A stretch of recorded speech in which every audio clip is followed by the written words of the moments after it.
Hello investors, welcome to another session of money Mantra Hindi. Date है आज 16/12/2025। एक बेहद इम्पॉर्टेंट सेशन, और आप में से वो लोग फ्रेंड्स जो लंबे टाइम से हमारे साथ में जुड़े हुए हैं उनको पता है कि इस चैनल के ऊपर हम लोग बेसिकली नॉलेज ओरिएंटेड डिस्कशन करते हैं। वो वीडियोस लेके आते हैं जो हम सभी के लिए स्टॉक मार्केट के बारे में इंफॉर्मेशन शेयर करें, ठीक है। और उसी सीरीज़ में आज एक बेहद ख़ास सेशन हम लोग आपके साथ में शेयर कर रहे हैं। आप में से बहुत सारे लोगों ने कुछ टाइम पहले हमसे कहा था कि 25 में जो पोर्टफोलियो है उसके अंदर बहुत अच्छा रिटर्न नहीं मिला, और इसका मतलब है कि हम लोगों को पोर्टफोलियो बनाने में हमसे कहीं ना कोई गलती हो रही है, ठीक है। सो पोर्टफोलियो बनाने के जो कॉन्सेप्ट्स हैं वो डिस्कस किए जाएं आगे आने वाले सेशंस में। तो आज के इस सेशन में फ्रेंड्स हम लोग वही करने वाले हैं। और इससे पहले कि हम लोग सेशन को आगे बढ़ाएं, आप में से वो लोग जो बिल्कुल न्यूकमर है मार्केट में, जिनको बहुत ज़्यादा जानकारी नहीं है, जिनको पोर्टफोलियो बनाने के कॉन्सेप्ट्स नहीं पता हैं, उनको ये सीरीज़ बहुत पसंद आएगी। 5 वीडियोस के अंदर हम लोग ये सीरीज़ कंप्लीट करेंगे, ठीक है। सो इससे पहले कि हम लोग शुरू करें, एक स्टैंडर्ड डिस्क्लेमर दे देते हैं कि we are not SEBI registered, we are NISM certified research analyst. हम आज के इस सेशन में कोई भी स्टॉक का बाई सेल जो डिस्कशन है वो नहीं करेंगे, ठीक है। जो भी हम डिस्कस करेंगे वो ओपन सोर्सेज से इन्फॉर्मेशन अवेलेबल है, आप चाहें तो इन सोर्सेज से ये इन्फॉर्मेशन ले सकते हैं, ठीक। और जो भी इन्फॉर्मेशन हम शेयर करेंगे वो सिर्फ और सिर्फ फाइनेंशियल नॉलेज के पर्पज से होगी, okay. So let's start the session. अब इससे पहले कि हम लोग आगे बढ़ें फ्रेंड्स, आप लोगों को बता दें कि एक कोर्स हम लोगों ने आप सभी के लिए डिज़ाइन किया था, और उस कोर्स में हमसे एक चीज़ पूछी गई थी, और वो ये था कि भाई एग्जिट प्लान, कि जब हम लोग एक पोर्टफोलियो बनाते हैं, कोई स्क्रिप्ट्स बाय करते हैं, कंपनियां खरीद कर रखते हैं, तो खरीदते समय तो बहुत आसानी से सब कुछ हो जाता है, वहाँ दिक्कत नहीं होती है। पर जब हमको सेल करने की बारी आती है या जब उससे एग्जिट करने की बारी आती है, तब हमारे पास में नियम नहीं होते हैं, तो हमको नहीं पता होता है कि इससे कैसे बाहर निकलें। तो जो हमारा ये कोर्स है मनी मंत्रा इन्वेस्टिंग जर्नल, इसमें 3 वीडियोज़ की एक सीरीज़ हमने डाली हुई है, ठीक है। इसमें टेक्निकल एनालिसिस, फंडामेंटल एनालिसिस और तीसरा साइकोलॉजिकल बेस, इन तीनों के बेसिस पर आपके पास एक फ्रेमवर्क आपको मिल जाता है कि कैसे आप किसी एक पर्टिकुलर स्क्रिप्ट से या फिर अपने पोर्टफोलियो में चर्निंग कर सकते हैं या एग्जिट प्लान, ठीक है। तो आप में से वो लोग जो परेशान होते हैं कि यार सही टाइम पर प्रॉफिट नहीं बुक कर पाए, या पता ही नहीं था कि प्रॉफिट कैसे बुक करना है, वो ये कोर्स जाके देख सकते हैं। इस कोर्स का लिंक हम लोग नीचे डिस्क्रिप्शन बॉक्स में दे देंगे, ओके। अब शुरू करते हैं आज का ये सेशन, बेहद इंपॉर्टेंट, और इसको बहुत ध्यान से सुनिएगा, ठीक है। रिलेटेड है कि रिटेल निवेशक पोर्टफोलियो बनाते समय ये गलती ना करें। अब कौन सी गलतियां हैं, तो बेसिकली प्रॉब्लम ये है कि हम में से ज़्यादातर जो रिटेल निवेशक हैं, जब हम लोग पोर्टफोलियो अपना बनाते हैं तो हम कभी भी जो पोर्टफोलियो बनाने के नियम है उनका पालन नहीं करते। अगर हम सही हैं तो कमेंट बॉक्स में यस या नो लिखिएगा, ठीक है। और उसकी भी वजह यह है कि हम में से ज़्यादातर लोगों को पोर्टफोलियो बनाने के नियम पता ही नहीं होते हैं। हम लोग खरीदारी कैसे करते हैं, मार्केट में आए पैसा लेकर, सोशल मीडिया देखा, 2-4 वीडियोस देखे, और जिस कंपनी के बारे में सबसे ज़्यादा डिस्कशन हो रहा है, जिस स्क्रिप्ट के बारे में सबसे ज़्यादा डिस्कशन हो रहा है, वही उठा के अपने पोर्टफोलियो में डाल लिया, ठीक है। अब कितना खरीदना था ये भी नहीं पता था, तो जितना समझ में आया, जितनी ज़्यादा बातें होती गई, जितने लोगों की बातें सुनते रहे, उसी हिसाब से उसमें पोजीशन और बढ़ाते गए, ठीक है ना। और कई बार ऐसा हो जाता है कि एक टाइम हमारे पोर्टफोलियो के अंदर कुछ लोगों के में तो ऐसा होता है कि उनको जो नाम सुनाई देते हैं, जितने भी नाम उनको मार्केट में सुनाई देते हैं सोशल मीडिया के ऊपर, वो हर एक कंपनीज खरीदते रहते हैं। तो उनके पोर्टफोलियो में हो जाती हैं 50-60 कंपनियां। कुछ ऐसे हैं कि जो एक ही नाम जितनी बार सुनाई देता है वो उतनी बार खरीदते रहते हैं, तो उनके पोर्टफोलियो में पता चलता है कि सिर्फ 5 या 6 कंपनियां होती हैं दबा के एकदम। अगर आप में से किसी के साथ में ऐसा होता है तो कमेंट बॉक्स में यस या नो लिखिएगा, ठीक है। अगर आपको लगता है कि आपके साथ में ऐसा हुआ है तो लिखिए यस। और आज जो हम आपके साथ में डिस्कस करेंगे फ्रेंड्स, अगर इसको आप सीरियसली थोड़ा सा फॉलो करेंगे तो आपके पोर्टफोलियो के बनाने में आपको दोबारा कभी फ्यूचर में कोई गलती नहीं होगी, ठीक। नाउ ये 8 क्वेश्चंस हैं जो आपको पूछने चाहिए जब आप पोर्टफोलियो बनाना शुरू कर रहे हैं। तो ये सबसे पहला स्टेप है, ठीक है। आप चाहें तो अपने पोर्टफोलियो को नए सिरे से इसी के आधार पर रीबैलेंस कर सकते हैं। पहला क्वेश्चन है कि विजन। जब आप मार्केट के अंदर आ रहे हैं इन्वेस्टमेंट करने के लिए, तो आपका विजन क्या है, आपका जो पोर्टफोलियो बनाना है वो किस वजह से है। देखिए, पहला कि आप एक रिटायरमेंट प्लान कर रहे हैं, आप 40 साल के हैं, फर्स्ट टाइम आप इन्वेस्टमेंट शुरू कर रहे हैं, और आप सोच रहे हैं कि मैं इस इन्वेस्टमेंट के पर्पस के थ्रू, मतलब इसके पोर्टफोलियो के थ्रू रिटायरमेंट हासिल कर लूँगा, ठीक है। धीरे धीरे पैसा इन्वेस्ट करता रहूँगा इसमें लमसम, और फिर फाइनली जब सफिशिएंट पैसा हो जाएगा, फाइनेंशियल फ्रीडम हो जाएगी, तो फिर मैं निकल जाऊँगा इसे, मैं रिटायरमेंट ले लूँगा। दूसरा होता है फाइनेंशियल फ्रीडम। एक तो है रिटायरमेंट की आप 60 साल पे जाके उसके बाद तब आप इस पोर्टफोलियो से मजे करेंगे। दूसरा है फाइनेंशियल फ्रीडम। मान लीजिए आपको ये लगता है कि भाई 3 करोड़ 4 करोड़ अगर मेरा हो गया पोर्टफोलियो के अंदर, तो मैं उससे फिर नौकरी छोड़ के और आराम से, या बिजनेस जो भी कर रहा हूँ वो बंद करके आराम से मैं फ्री हो सकता हूँ, फाइनेंशियल फ्रीडम पा सकता हूँ। ये आपका सेकंड एम होता है। तो आप क्या करते हैं कि धीरे धीरे धीरे धीरे पैसा महीने में 3 लाख 4 लाख ऐसे डालते रहते हैं पोर्टफोलियो के अंदर, और पोर्टफोलियो का साइज बड़ा करते रहते हैं। फिर एक टाइम ऐसा आता है कि रिटर्न प्लस आपका मूलधन मिलाकर 3-4 करोड़ रुपए जब हो जाते हैं, तो आप फिर अपनी नौकरी को या अपने बिजनेस को बाय बाय कह देते हैं और आप फिर अपनी लाइफ एंजॉय करते हैं। ये होता है फाइनेंशियल फ्रीडम। तीसरा होता है कि कई बार हम लर्निंग के लिए आते हैं। आप में से बहुत सारे लोग होंगे जो 18-19 साल के बच्चे होंगे जो पहली बार मार्केट के अंदर आए, वो कहते हैं कि नहीं यार मैं पोर्टफोलियो बनाना चाहता हूँ लर्न करने के लिए, ये देखने के लिए पहले कि पोर्टफोलियो काम कैसे करता है, इन्वेस्टमेंट कैसे करना चाहिए, इसके नियम क्या क्या होते हैं। और मेजर पोर्टफोलियो जो मेरा होगा, जो बड़ा पोर्टफोलियो, वो मैं तब बनाऊंगा जब मैं नौकरी करने लगूंगा, जब मैं अर्निंग करने लगूंगा किसी भी तरह की, ठीक है। और चौथा होता है कुछ स्पेसिफिक गोल्स होते हैं, जैसे किसी को घर खरीदना है, या किसी को फॉरेन टूर जाना है, या कोई अपनी शादी के लिए या अपने बच्चों की पढ़ाई के लिए पोर्टफोलियो बनाना चाह रहा है। तो कितने लोग आप में से ऐसे हो, ईमानदारी से बताना, कि जिन्होंने अपना पोर्टफोलियो बनाने से पहले अपना विजन क्लियर रखा था? ईमानदारी से बताना। जिन्होंने रखा था वो लिखिए यस, जिनके पास में नहीं था विजन लिखिए नो। ये बहुत ज़रूरी है। उसकी वजह क्या है? देखिए, अगर आप रिटायरमेंट प्लान के लिए पोर्टफोलियो बना रहे हैं तो आपका पोर्टफोलियो बहुत लंबे टाइम तक चलने वाला है। तब क्या होगा कि जो आपके सेक्टर सिलेक्शन होंगे, जो आपके स्टॉक सिलेक्शन होंगे, उनमें डिफेंसिव ज़्यादा होगा, तब आप इतना एग्रेसिव नहीं भी करेंगे तो भी चल जाएगा काम। लेकिन अगर आपका होराइजन, टाइम होराइजन कम है, मान लीजिए कि आप स्पेसिफिक गोल्स के लिए आपके पास में 5 या 10 साल है केवल, तो जो आपका सेक्टर सिलेक्शन होगा और जो स्टॉक सिलेक्शन होगा वो बिल्कुल अलग होगा, तब वो एग्रेसिव हो जाएगा। इसलिए विजन क्लियर होना बहुत ज़रूरी है। सेकंड इंपॉर्टेंट है टाइम होराइजन। हमेशा ये क्लियर रखिए कि जो आप पोर्टफोलियो बना रहे हैं वो कितने दिनों के लिए, ठीक है।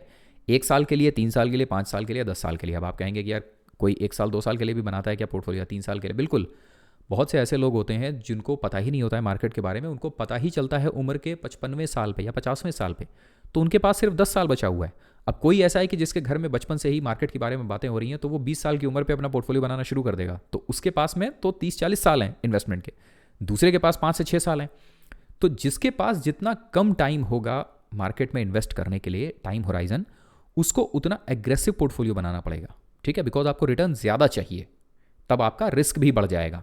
और इसीलिए तीसरा इंपॉर्टेंट पॉइंट होता है रिस्क। बात समझिए, आपने पोर्टफोलियो बनाया, आपने कंपनियां स्क्रिप्ट्स अपने पोर्टफोलियो में डाली, और हुआ क्या कि आपका पोर्टफोलियो 30% डाउन हो गया, पर आपने पहले से रिस्क डिफाइन नहीं किया था। आप एक ऐसे इंसान थे जिसको सिर्फ 20% डाउन मतलब पोर्टफोलियो देखने की आदत है, या 10% पोर्टफोलियो डाउन देखने की आदत है। लेकिन अगर आपका पोर्टफोलियो 30 या 40% डाउन हो गया, आप परेशान हो जाते हैं एकदम। इसलिए अपना रिस्क, जो आपका एबिलिटी है, उसको क्लियर करना बहुत ज़रूरी है कि जब आप पोर्टफोलियो बना रहे हैं तो मैं कितना अपने पोर्टफोलियो में डाउन देख सकता हूँ। मैं 10% देख सकता हूँ, 20%, 30% या 40%, ठीक है। क्योंकि अगर आपने अपने पोर्टफोलियो में ऐसे स्टॉक्स रखे जो कि स्मॉल कैप और मिड कैप हैं, जैसा हम में से ज़्यादातर लोगों के साथ में हुआ है पिछले कुछ टाइम में, जब मार्केट के अंदर अंधा पैसा बना है, तो हम लोगों ने अपने पोर्टफोलियो में स्मॉल कैप और मिड कैप डाले, भरे खूब कस के, और रिस्क हमारा उतना अच्छा नहीं था। तो लोगों को जब 20%, 30% पोर्टफोलियो डाउन होते हुए दिख रहा है तो उनसे संभाला नहीं जा रहा है, कुछ कुछ का 50% हो रहा है, तो संभाला नहीं जा रहा है बिकॉज उनका रिस्क एबिलिटी क्लियर नहीं थी। देखिए, अगर आपकी रिस्क टेकिंग एबिलिटी लो है और आप सिर्फ 10% पोर्टफोलियो में ड्रॉडाउन देख सकते हैं, तो आपके लिए इंपॉर्टेंट है कि आप सिर्फ डिफेंसिव सेक्टर के अंदर पैसा डालें, ठीक है, उन स्टॉक्स में जो बहुत ज़्यादा नहीं गिरते हैं, लार्ज कैप रखें और डिफेंसिव रखें। इसलिए अपने रिस्क को क्लियर करना बहुत ज़रूरी है। कमेंट बॉक्स में लिखिए यस या नो अगर आप हमारी बात से सहमत हैं कि भाई सही बात है यार, ये चीज़ें हम लोग अपने पोर्टफोलियो में लगाते नहीं। और ऐसा बिल्कुल होता है। एक 80-20 का पैरेटो प्रिंसिपल है जो ये कहता है कि 80% लोग जो है ना वो अनऑर्गेनाइज्ड होकर काम करते हैं, सिर्फ 20% लोग हैं जो ऑर्गेनाइज्ड होकर काम करते हैं, इसीलिए रिजल्ट भी सिर्फ 20% के पास ही आता है, ठीक है। और ये चीज़ें जब आप प्रॉपर मतलब पोस्ट ग्रेजुएशन MBAs या फिर पोर्टफोलियो मैनेजमेंट पढ़ रहे होंगे तो उस समय आपको ये चीज़ें सिखाई जाएंगी, ठीक है। फोर्थ बहुत इंपॉर्टेंट है, दैट इज़ अ रिवॉर्ड और टारगेट, ठीक।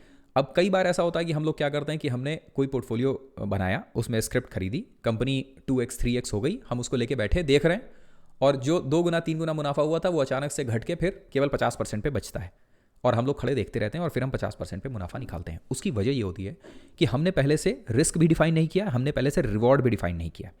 कंपनी खरीदते समय या सेक्टर खरीदते समय हम ये तय नहीं करते हैं पहले से कि यार मैं 10% रिटर्न लेके निकल जाऊंगा इससे, या 20% लेके, या मल्टी बैगिंग में रखूंगा कि अगर 2x 3x हो गया तो मैं निकल जाऊंगा, उसके बाद कंपनी कहाँ जा रही है मुझे इससे फर्क नहीं पड़ता है। ये चौथा इंपॉर्टेंट क्वेश्चन है जो हम में से ज़्यादातर जो रिटेल निवेशक हैं वो ये काम नहीं करते हैं। इसलिए ध्यान रखिए, अपने पोर्टफोलियो से और इंडिविजुअल स्क्रिप्ट से आपको ये क्लियर होना चाहिए कि मुझे इससे कितना रिवॉर्ड लेना है। उसके बाद उस स्क्रिप्ट में क्या हो रहा है आपको इससे फर्क नहीं पड़ना चाहिए, ठीक है। आपने 2 गुना 3 गुना करके निकाल लिया, उसके बाद वो 10 गुना हो रहा है 20 गुना हो रहा है, आपको कोई फर्क नहीं पड़ना चाहिए। फिफ्थ क्वेश्चन की तरफ हम चलें उससे पहले हम आपके साथ में एक बहुत इंपॉर्टेंट चीज़ डिस्कस करना चाह रहे हैं फ्रेंड्स, और वो ये है कि जो इससे पहले हम लोगों ने आपके साथ में डिस्कस किया था कि जो हमारा ये कोर्स है, इस कोर्स में आपको और क्या क्या चीज़ें मिलेंगी।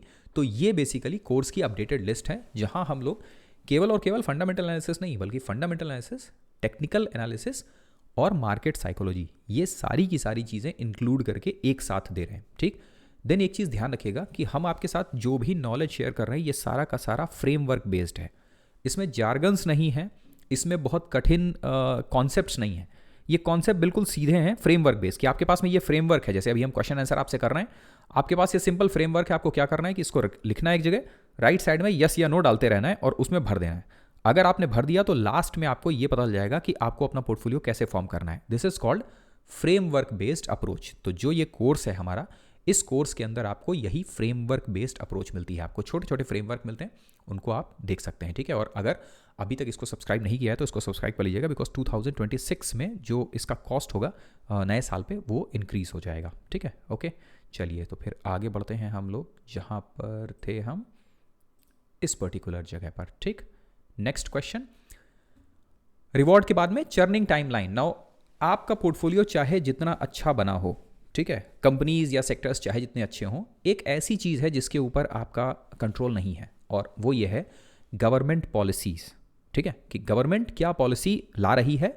दूसरा इंपॉर्टेंट है कि जो प्राइवेट सेक्टर है ओवरऑल, उस सेक्टर के अंदर क्या चेंजेस होंगे। जैसे मिसाल के लिए आप सोचिए कि आईटी कितना अच्छा काम कर रहा था, ठीक है, अचानक से ट्रंप आते हैं और ऐसे डिसीजन लेने शुरू करते हैं, टैरिफ लगाना शुरू करते हैं, पूरे आईटी सेक्टर की हालत ख़राब हो जाती है।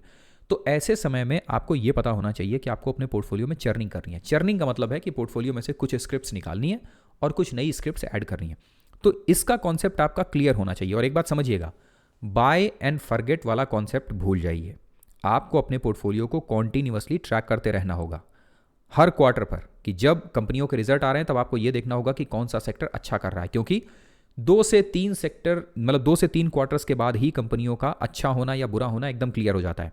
अगर सेक्टर खराब होने वाला है तो 3 क्वार्टर्स के अंदर रिजल्ट एकदम क्लियर हो जाता है कि इस सेक्टर के अंदर अब टेलविंड नहीं बची है, अब इस सेक्टर से निकलने वाला है। तो चर्निंग का टाइमलाइन आपके पास क्लियर होना चाहिए कि आपको क्वार्टरली बेसिस पर चर्न करना है पोर्टफोलियो, हाफ ईयरली बेसिस पर, एनुअल बेसिस पर, या फिर सेक्टर रोटेशन, कि जब एक सेक्टर पूरा खत्म हो रहा है और दूसरा सेक्टर नया आ रहा है तो अपने पोर्टफोलियो में से आप पुराने सेक्टर की स्क्रिप्ट्स हटाइए और नए सेक्टर की स्क्रिप्ट्स डालिए। छठा बहुत इंपॉर्टेंट क्वेश्चन है, इसमें हमसे मतलब ज़्यादातर लोग ट्रैप होते हैं। वो ये है कि एक कॉन्सेप्ट है कि एलोकेशन जो है ना वो बहुत इंपॉर्टेंट है। तो हम लोग क्या करते हैं कि किसी भी एक 4-5 कंपनियों के नाम ले लिए और अपना सारा का सारा पैसा इसके अंदर डाल दिया, जबकि हमारा गट ऐसा नहीं होता है।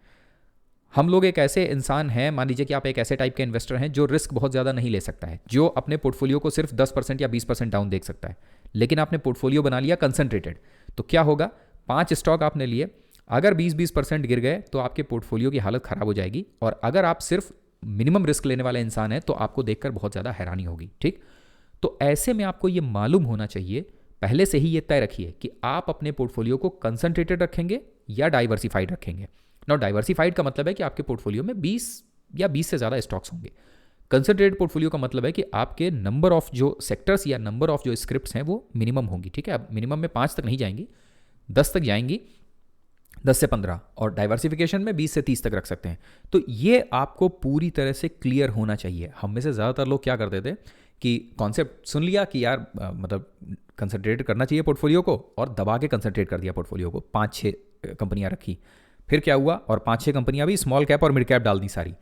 जब अभी मार्केट के अंदर लॉस आया है, इस समय मार्केट गिरावट हुई है, तो जब स्मॉल कैप और मिड कैप के अंदर जब 30-40% का ड्रॉ डाउन हुआ है तो ओवरऑल पोर्टफोलियो ही 30% डाउन हो गया है। और जब ऐसा हुआ है कि पोर्टफोलियो 30 से 40% डाउन हुआ है तो हालत ख़राब हो गई है इन्वेस्टर्स की।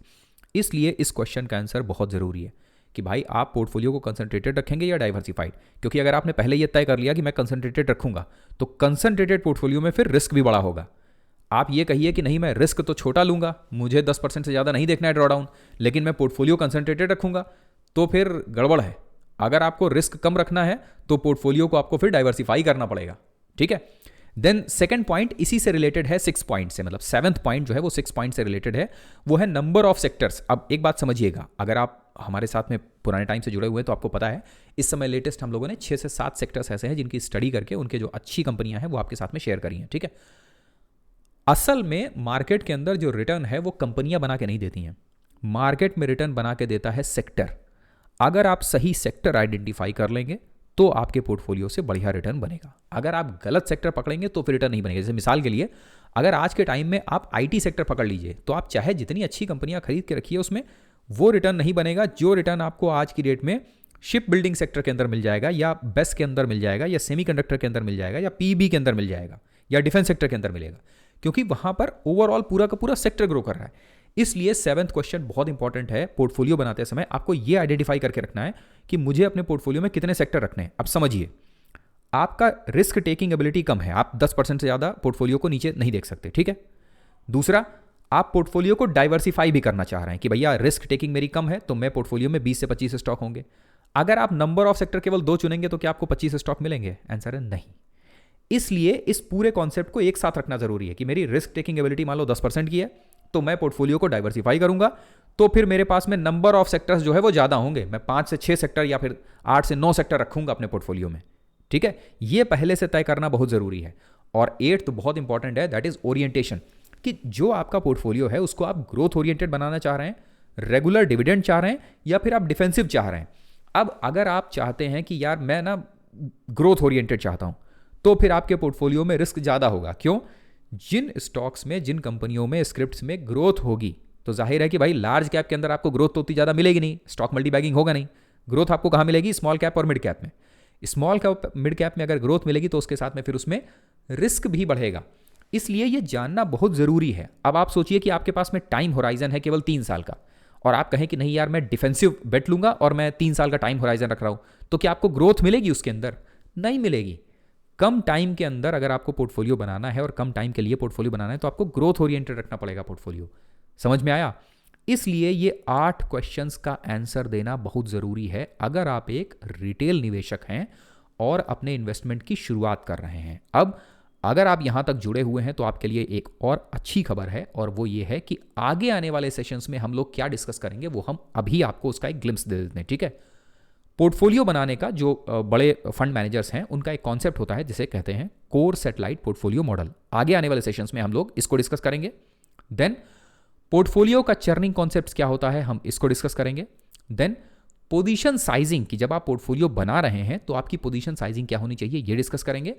देन पोर्टफोलियो में थीमेटिक एलोकेशन कैसे होना चाहिए ये डिस्कस करेंगे। ओके, सो अगेन एक बार दोबारा से रिवाइज कर देते हैं जो हम लोगों ने अभी तक आज के सेशन में डिस्कस किया है कि ये 8 क्वेश्चन जब भी आप पोर्टफोलियो बना रहे हो आपके पास एक डायरी होनी चाहिए। उस डायरी में आपके ये 8 क्वेश्चंस के आंसर लिखे होने चाहिए कि मेरा विजन क्या है, मेरा टाइम होराइजन कितना है, रिस्क मैं कितना ले सकता हूं पोर्टफोलियो पर, रिवॉर्ड या टारगेट मेरा क्या है, इंडिविजुअल स्क्रिप्ट्स का भी, ओवरऑल सेक्टर का और टोटल पोर्टफोलियो का, ठीक है। ईयरली बेसिस पर मुझे कितना टारगेट चाहिए, चर्निंग टाइमलाइन मेरी क्या है, मैं कंसंट्रेटेड पोर्टफोलियो बनाऊंगा या डाइवर्सिफाइड, नंबर ऑफ सेक्टर्स कितने रखूंगा, और मेरा ओरिएंटेशन क्या होगा, ठीक। अगर आप एक सिस्टम को फॉलो करते हैं, आपके पास अगर एक सिस्टम है तो आप प्रॉफिट बनाएंगे मार्केट में। अगर सिस्टम नहीं है आपके पास तो आप कोशिश करते रहिए मार्केट में, पर जो रेगुलर प्रॉफिट है, जो जिसको वेल्थ जनरेशन कहते हैं, वो नहीं होगा। आपको मुनाफा मिल जाएगा पर वेल्थ नहीं बनेगी, ठीक है। इसलिए ये सिस्टम हम आपके साथ में शेयर कर रहे हैं। ओके फ्रेंड्स, सो अब सेशन को यहाँ पर क्लोज करेंगे और अगेन सेम उसी डिस्क्लेमर के साथ में that we are not SEBI registered, we are NISM certified research analyst. जो भी हम यहाँ शेयर कर रहे हैं आपके साथ में it's a simple learning basis, educational purpose के लिए है। सो अगर आप इस पर डिसीजन लेना चाहते हैं तो आप अपने फाइनेंशियल जो भी मेंटर्स हैं उनका हेल्प ले सकते हैं आप, ठीक है। मिलते हैं आपसे अगले सेशन में। अगर आप चाहें तो हम लोगों को ट्विटर के ऊपर या फिर टेलीग्राम पर फॉलो कर सकते हैं। टेलीग्राम पर हम लोग इससे भी ज़्यादा और डिटेल में डिस्कशन करते हैं, प्लस कंपनीज को एनालाइज करके कुछ अच्छी जो आइडियाज़ होते हैं वो भी डिस्कस करते रहते हैं। मिलते हैं आपसे अगले सेशन में। ध्यान रखिए अपने पोर्टफोलियो का। Thank you very much, good night, bye bye.